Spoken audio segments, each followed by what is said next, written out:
Hi, I'm John Green. This is Crash Course U.S. History, and today we're going to talk about one of the most important periods in American history, the mid to late 1970s. Stan, why is there nothing on the chalkboard? We can't find a picture of Gerald Ford somewhere around here? Don't worry, Crash Course fans, we got one. Thanks for your support through Subbable. It paid for this 90-cent Gerald Ford photograph. These really are the years when everything changed in the United States, and amidst all that turmoil, something wonderful was born. Mr. Green! Strong with the Force this episode is. No, me from the past. Yoda doesn't show up till Empire Strikes Back, which came out in 1980. I'm referring, of course, to the fact that we were born. It's the beginning of the John Green era. From here on out, almost everything we discuss will have happened in my lifetime, or as most Crash Course viewers refer to it, that century before I was born. But it wasn't just the birth of me and the death of Elvis. The late 1970s were truly a period of momentous change, and for most Americans, it sucked.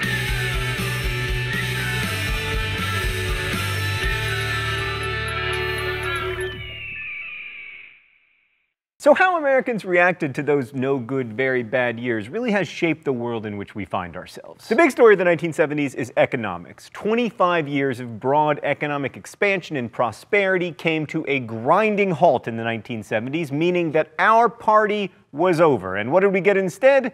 Inflation and extremely slow growth. The worst hangover ever. Just kidding, the worst hangover was the Depression. The second worst hangover was the 2008 recession, and then the third worst hangover was Hangover Part 3. It was the fourth worst hangover in American history, narrowly beating out America's fifth worst hangover, the Hangover Part 2. What happened to the American economy in the 1970s was the result both of long-term processes and unexpected shocks. The long-term process was the gradual decline of manufacturing in the US in relation to competing manufacturing in the rest of the world. Part of this was due to American policy. After World War II, you'll remember that we promoted the economic growth of Japan, Germany, South Korea, and Taiwan, ignoring tariffs that they set up to protect nascent industries and effectively subsidizing them by providing for their defense. And not having to build nuclear arsenals of their own really allowed them to invest in their domestic economies. And then one day, a bunch of Toyotas and Mercedes showed up, and you could drive them up to like 40,000 miles before they would break down, and we were like, wait a second! In 1971, for the first time in the 20th century, America experienced an export trade deficit, importing more goods than it exported, which is the same problem that my aunt has with QVC. I mean, they hardly import anything from her. One reason for this deficit was because the dollar was linked to gold, making it a strong currency, but also making American products more expensive abroad. So Nixon took the US off the gold standard, hoping to make American goods cheaper overseas and reduce imports. But that didn't really work, because the US was also competing against cheaper labor costs and cheaper raw materials and more productive economies. And in many cases, this growing global competition put American firms that couldn't compete out of business. This was especially true in manufacturing. In 1960, 38% of Americans worked in manufacturing. In 1980, it was 28%.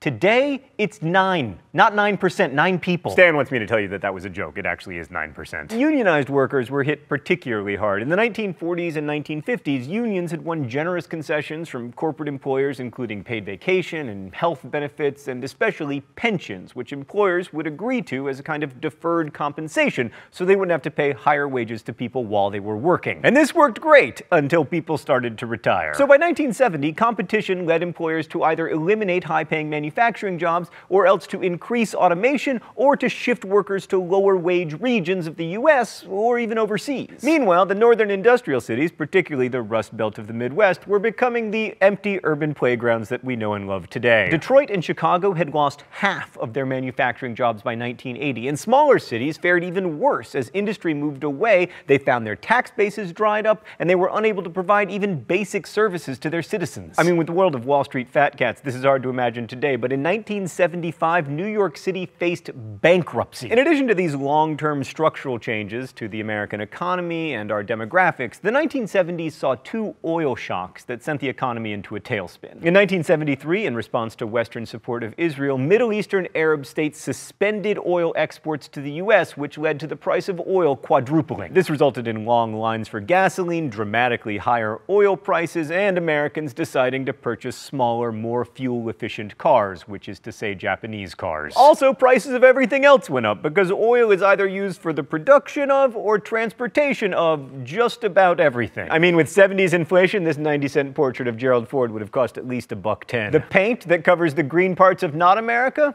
Oil-based. The plastic that comprises the DVDs of Crash Course World History, available now at dftba.com. Oil-based. Those are a fantastic bargain, and they would have been way more expensive if the price of oil was higher. And then, in 1979, a second oil shock hit the United States after the Iranian Revolution. Wait, Stan, did we say 1979? We gotta put up a picture of Jimmy Carter. Bam! Sorry, Gerald Ford, there's a peanut farmer in town. So during the 1970s, inflation soared to 10% a year, and economic growth slowed to 2.4%, resulting in what came to be known as stagflation. Unemployment rose and a new economic statistic was born, the misery index, the combination of unemployment and inflation. At the beginning of the decade, it was 10.8. By 1980, it had doubled. If you're looking for the roots of America's contemporary economic inequality, the 1970s are a good milestone, since according to our old friend Eric Foner, beginning in 1973, real wages essentially did not rise for 20 years. Americans got to experience the joy of 2 years of Jerry Ford before poor Jimmy Carter had a chance to fail at improving the economy. The only president never to have been elected even to the vice presidency, Gerald Ford was so insignificant in American history that we already replaced him on the chalkboard. One of Ford's first acts was to pardon Nixon, making him immune from prosecution for obstruction of justice. That very unpopular decision probably made it impossible for Ford to win in 1976. Coincidentally, WIN was the only memorable domestic program that Ford proposed. It stood for Whip Inflation Now, and it was basically a plea for Americans to be better shoppers, spend less, and wear win buttons. 35 years later, Charlie Sheen would turn winning into an incredibly successful social media campaign, but sadly at the time there was no Twitter. Inflation did drop, but unemployment went up, especially during the recession of 1974 and 1975, where it topped 9%. Now, Ford would have liked to cut taxes and reduce government regulation, but the Democratic Congress wouldn't let him. So that's Ford, probably best known today as the first president to be satirized on Saturday Night Live. Then, in 1976, we got a new president, Jimmy Carter. Now, Jimmy Carter is generally considered by historians to have been a failure as president, although he's often seen as a really good ex-president. He tried to fight the inflation part of stagflation, and to do it, he acted in some rather un-New Deal Democrat ways. He cut government spending, deregulated the trucking and airline industries, and he supported the Fed's decision to raise interest rates. Oh, it's time for the mystery document?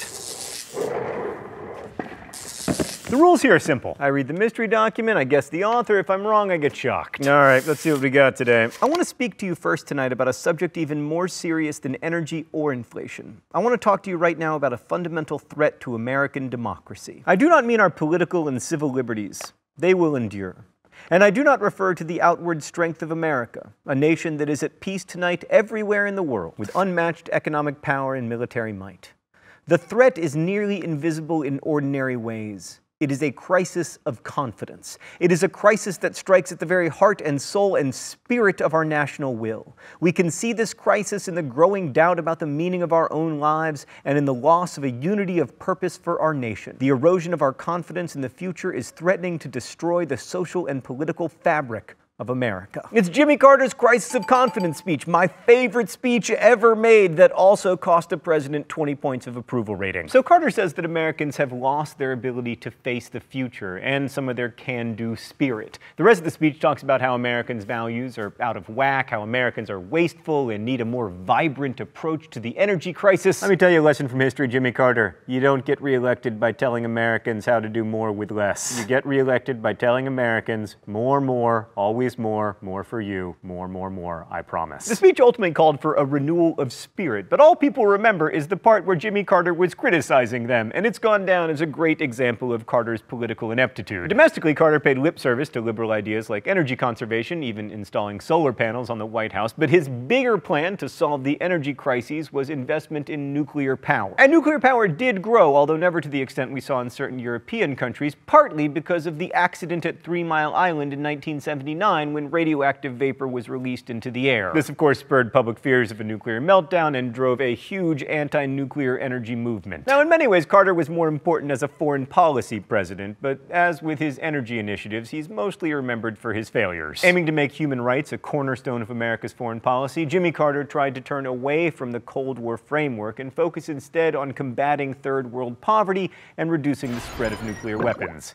Let's go to the thought bubble. Carter's notable changes included cutting off aid to Argentina during its dirty war and signing a treaty in 1978 that would transfer the Panama Canal back to Panama. His greatest accomplishment was probably brokering the Camp David Accords. This historic peace agreement between Egypt and Israel has, as we all know, led to a lasting peace in the Middle East. Just kidding, but it has been a step in the right direction, and one that's lasted. But the U.S. continued to support dictatorial regimes in Guatemala, the Philippines, and South Korea. Carter's most significant failure in terms of supporting international bad guys, though, is the Shah of Iran. Iran had oil and was a major buyer of American arms, but the Shah was really unpopular, and our support of him fueled anti-American sentiments in Iran. Those boiled over in the 1979 Iranian Revolution, especially after Carter allowed the Shah to get cancer treatments in America, which in turn prompted the storming of the American embassy in Tehran and the capture of 53 American hostages. The Iranian hostage crisis lasted 444 days, and although Carter's Secretary of State did negotiate their release, it didn't happen until the day Carter's successor, Ronald Reagan, was inaugurated. The inability to free the hostages and the botched rescue attempt, Affleck's Argo notwithstanding, added to the impression that Carter was weak. Events in the Middle East also increased Cold War tensions, especially after 1979, when the USSR invaded Afghanistan. Carter claimed that the invasion of Afghanistan was the greatest threat to freedom since World War II and proclaimed the Carter Doctrine, which basically said that the U.S. would use force, if necessary, to protect its interests in the Persian Gulf region. In direct response to the Soviets, the U.S. put an embargo on grain shipments and organized the boycott of the 1980 Olympics in Moscow. Thanks for another dose of good news, Thought Bubble. So despite focusing on Carter, I'll again stress that the real story of the 1970s was the economy. High inflation and high unemployment had monumental effects in shaping America, and no president could have dealt with it effectively. Not Carter, not Gerald Ford, not anyone. The truth is, history isn't about individuals. Oil shocks and inevitable systemic changes led to the poor economy, and that weakened support for New Deal liberalism and increased the appeal of conservative ideas like lower taxes, reduced regulations, and cuts in social spending. All of which, for the record, started under the Democrat Jimmy Carter, not the Republican Ronald Reagan. More abstractly, the economic crisis of the 1970s dealt a serious blow to the Keynesian consensus that government action could actually solve macroeconomic problems. I mean, according to the economic theory that had prevailed for the previous 50 years, unemployment and inflation were supposed to be inversely proportional, the so-called Phillips curve. When that relationship broke down and we had both high inflation and high unemployment, it undermined the entire idea of government intervention. And that opened the door for a different way of thinking about economics that emphasized the economy as an aggregate of individual economic decisions. Now that might sound like a small thing, but whether you think individual choices or governmental policies really make economies work or not work turns out to be pretty freaking important. And this has really come to shape the contemporary American political landscape, especially when it comes to taxes, which we'll talk more about next week. Thanks for watching. Crash Course is made with the help of all of these nice people, and it exists because of your support through Subbable, and also because so many of you are buying Crash Course World History on DVD. Thank you! Our mission here at Crash Course is to make educational content freely available to everyone forever, and you can help us in that mission, if you're able, by subscribing at Subbable. Subbable is a voluntary subscription platform where you can get amazing perks like signed posters and lots of other stuff, so check it out. Thank you for supporting Crash Course, thanks for watching, and as we say in my hometown, don't forget to be awesome.